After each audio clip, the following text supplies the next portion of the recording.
जिस किसी को भी वृंदावन की याद आती है उसी क्षण श्री राधा रानी अपने प्रियतम श्री कृष्ण संग उस व्यक्ति को कृपापूर्वक स्वीकार कर लेती है और उसकी सराहना करती है। वृंदावन धाम अपार जपे जा राधे राधे। श्री राधा माधव की जय। श्रीमद् भगवद गीता की जय। श्रीमद् भगवद गीता का अध्याय 5 श्लोक संख्या 8 का भी हम पाठ करेंगे। नैव किंचित करोमीति युक्तो मन्येत तत्वित पश्यन् शृण्वन् स्पर्शन् जिघ्रन् अश्नन् गच्छन् स्वपन् श्वसन्। नैव किंचित करोमीति युक्तो मन्येत तत्वित पश्यन् शृण्वन् स्पर्शन् जिघ्रन् अश्नन् गच्छन् स्वपन् श्वसन्। नैव किंचित करोमिति, ऐसा व्यक्ति संसार में सभी कार्य करते हुए, करोमिति मतलब मैं कुछ नहीं करता, वो बिल्कुल निर्लेप रहता है। वो क्या सोचता है? मन्येत तत्वित यानी आत्म तत्ववेता, आत्मज्ञान वाला ऐसा कर्मयोगी मैं कुछ नहीं करता, वो ऐसा सोचता है। तो फिर क्या सोचता है? वो कुछ तो करता होगा, सांस लेता होगा, खाता होगा। किसी भी मनुष्य को जीवित रहने के लिए ये सब कार्य करने पड़ते हैं, क्रियाएं होती हैं। तो फिर ये सब करते हुए उसकी क्या भावना होती है? उसका वर्णन है पश्यन् शृण्वन् स्पर्शन् जिघ्रन् अश्नन् गच्छन् श्वसन्। सबसे पहले वो सांस लेता है। पश्यन् देखता है, देखते समय वो क्या विचार करता है कि मैं नहीं देख रहा हूँ, ये मेरी आंखें हैं, ये देख रही हैं, क्योंकि उसको बोध है कि मैं शरीर नहीं हूँ, मैं आत्मा हूँ। फिर स्पर्शन, कुछ चीज़ों को वो स्पर्श भी करता है। कोई चीज़ें कोमल होती हैं, कोई कठोर होती हैं, कोई खुरदरी होती हैं।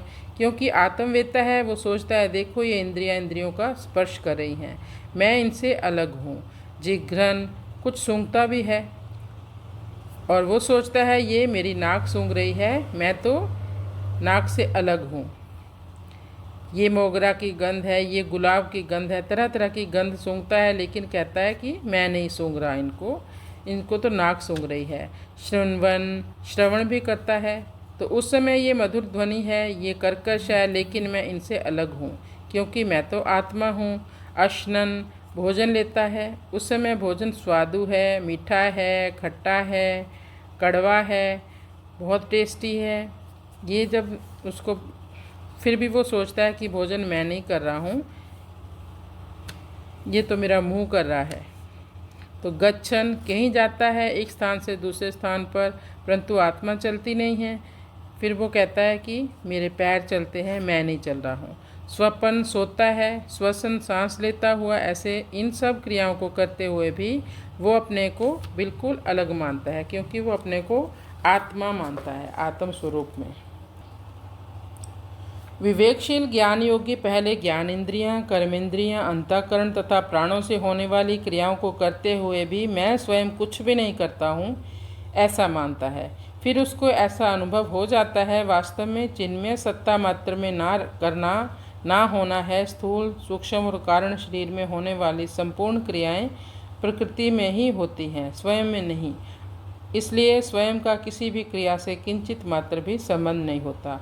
अविवेक पूर्वक अहम को अपना स्वरूप मानने से जो अहंकार विमूढ़ आत्मा हो गया था, वही विवेक पूर्वक अपने को अहम से अलग अनुभव करने पर तत्ववित हो जाता है, अर्थात उसमें कर्तृत्व नहीं रहता।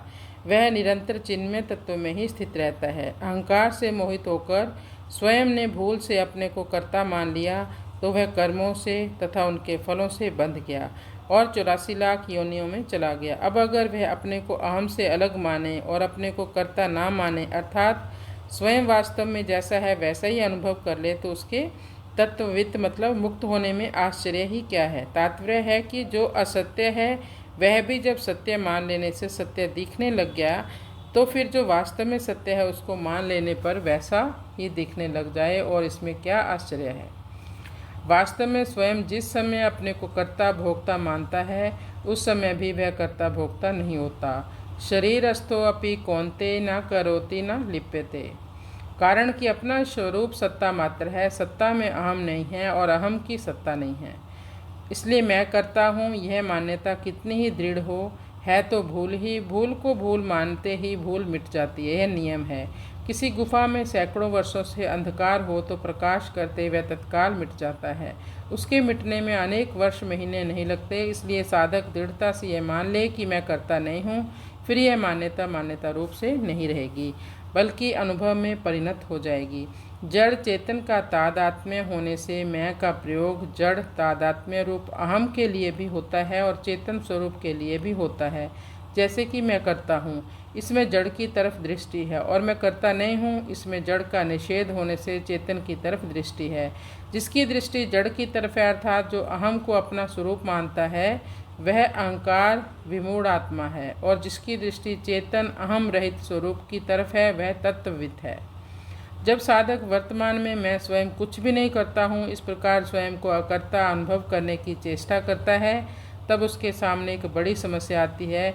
जब उसको भूतकाल में किए हुए अच्छे कर्मों की याद आती है, तब वह प्रसन्न हो जाता है कि मैंने बहुत अच्छा काम किया, बहुत ठीक किया।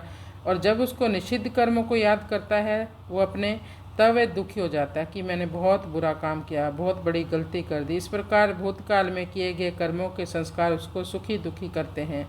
इस विषय में एक मार्मिक बात है। स्वरूप में कर्तापन ना तो वर्तमान में है, ना भूतकाल में था, ना भविष्य में ही होगा। इसलिए साधक को यह देखना चाहिए कि जैसे वर्तमान में स्वयं अकर्ता है, ऐसे ही भूतकाल में भी स्वयं अकर्ता ही था, कारण कि वर्तमान ही भूतकाल में गया है। स्वरूप सत्ता मात्र है, और सत्ता मात्र में कोई कर्म करना बनता ही नहीं। कर्म केवल अहंकार से मोहित अंतःकरण वाले अज्ञानी मनुष्य के द्वारा ही होते हैं। साधक को भूतकाल में किए हुए कर्मों की याद आने से जो सुख दुख होता है, चिंता होती है, वह भी वास्तव में अहंकार के कारण ही है। वर्तमान में अहंकार विमूढ़ आत्मा होकर, अर्थात अहंकार के साथ अपना संबंध मानकर ही साधक दुखी सुखी होता है। स्थूल दृष्टि से देखें तो जैसे अभी भूतकाल का अभाव है, ऐसे ही भूतकाल में किए गए कर्मों का भी अभी प्रत्यक्ष अभाव है। सूक्ष्म दृष्टि से देखें तो जैसे भूतकाल में वर्तमान का अभाव था, मतलब भूतकाल में वर्तमान नहीं था, ऐसे ही भूतकाल का भी अभाव था। इसी तरह वर्तमान में जैसे भूतकाल का अभाव है, ऐसे ही वर्तमान का भी अभाव है, परंतु सत्ता का नित्य निरंतर भाव रहता है। तात्पर्य है कि सत्ता मात्र में भूत, भविष्य और वर्तमान तीनों का ही सर्वथा अभाव है। ये है ही नहीं, सत्ता काल से अतीत है ये। इसलिए साधक की दृष्टि सत्ता मात्र की तरफ रहनी चाहिए। वह सत्ता चिन्मय होने से ज्ञान स्वरूप है, और निर्विकार होने से आनंद स्वरूप है। यह आनंद अखंड शांत एक रस है। शरीर से तादात्म्य होने के कारण प्रत्येक क्रिया में स्वयं की मुख्यता रहती है कि मैं देखता हूँ, मैं सुनता हूँ। ये सब क्रिया तो होती है शरीर में, पर मान लेते हैं अपनी। स्वयं में कोई क्रिया नहीं है, वह करने और ना करने दोनों से रहित है। इसलिए शरीर के द्वारा क्रिया होने पर भी सत्ता मात्र अपने स्वरूप पर दृष्टि रहनी चाहिए कि मैं कुछ भी नहीं करता हूँ, और हमेशा इसी भाव में जीना चाहिए कि मैं कुछ नहीं कर रहा हूँ, जो कर रहे हैं भगवान कर रहे हैं। बस भगवान को ऊपर छोड़ दो, तो आपको फिर लिपायमान नहीं होना पड़ेगा अपने कर्मों में। कृष्णाय वासुदेवाय हरये परमात्मने प्रणतक्लेशनाशाय गोविंदाय नमो नमः।